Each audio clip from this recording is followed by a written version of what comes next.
Infelizmente, nem tudo está no banco de dados. A gente ainda trabalha com muitos arquivos em formato de Excel, em formato TXT, CSV.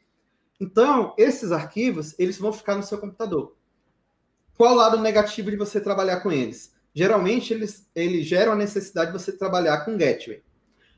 Aí, para evitar ter que instalar na máquina, deixar ela ligada o tempo todo, você pode correr para algumas alternativas. Que alternativas seriam essas?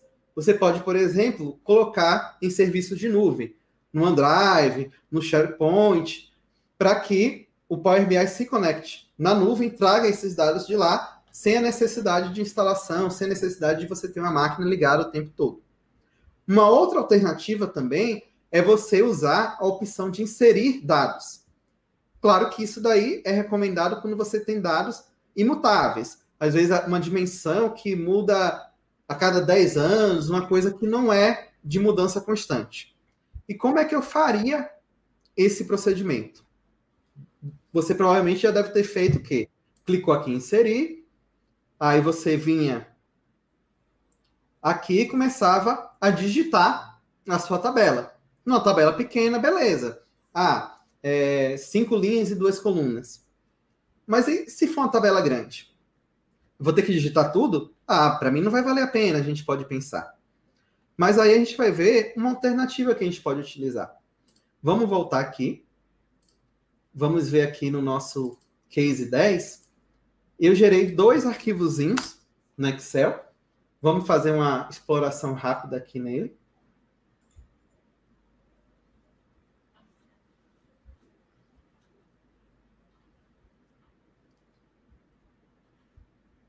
Primeiro, a gente vai trabalhar com esse arquivozinho aqui.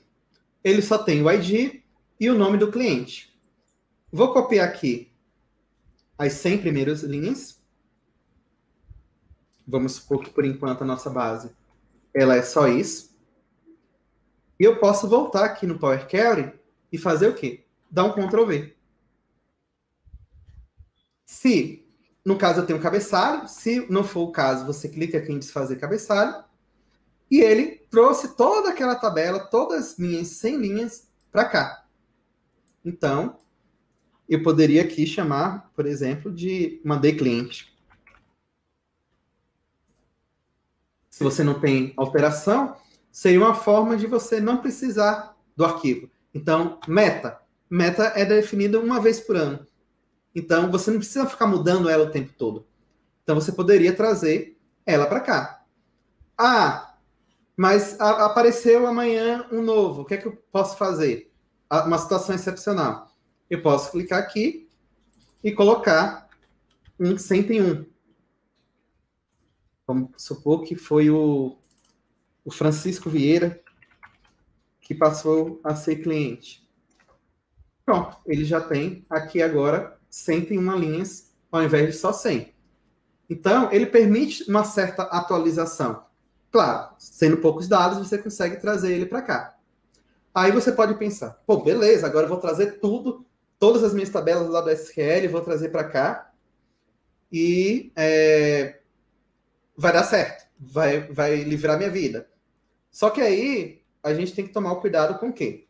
Existe um limite que o Power Query admite, que é de 3.000 células. Veja que não é 3.000 linhas, são 3.000 células. Então, você tem que multiplicar a quantidade de linhas pelo número de colunas para ver quantas células vai resultar e ver se você pode ou não. Claro, você pode dividir o arquivo, depois juntar, pode usar alguns macetes nisso. Mas você vai provavelmente se deparar com um aviso desse aqui. Então, vamos simular isso aqui. Nessa tabelinha, eu tenho um cabeçalho e mais 1.500 IDs, totalizando 3.002 células. Se eu vier aqui, pedir para inserir dados e tentar colar, ele vai aparecer esse erro dizendo que para dividir os dados em várias tabelas com menos de 3.000 células. Apesar de falar com menos de 3.000, a verdade é que ele admite até 3.000. Então, eu vou subir uma linha. Vão ser agora 1.500 vezes 2, exatamente 3.000. Na hora que eu colar aqui,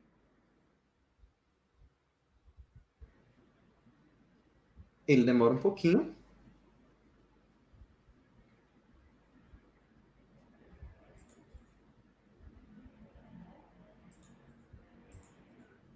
E ele gerou.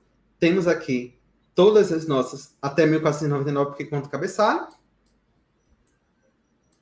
E aqui eu posso chamar de, vamos supor, de cliente 2, só para a gente diferenciar ali do outro.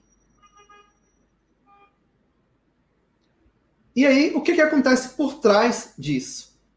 Porque o Power Query ele não vai precisar se conectar à máquina, se conectar a um servidor.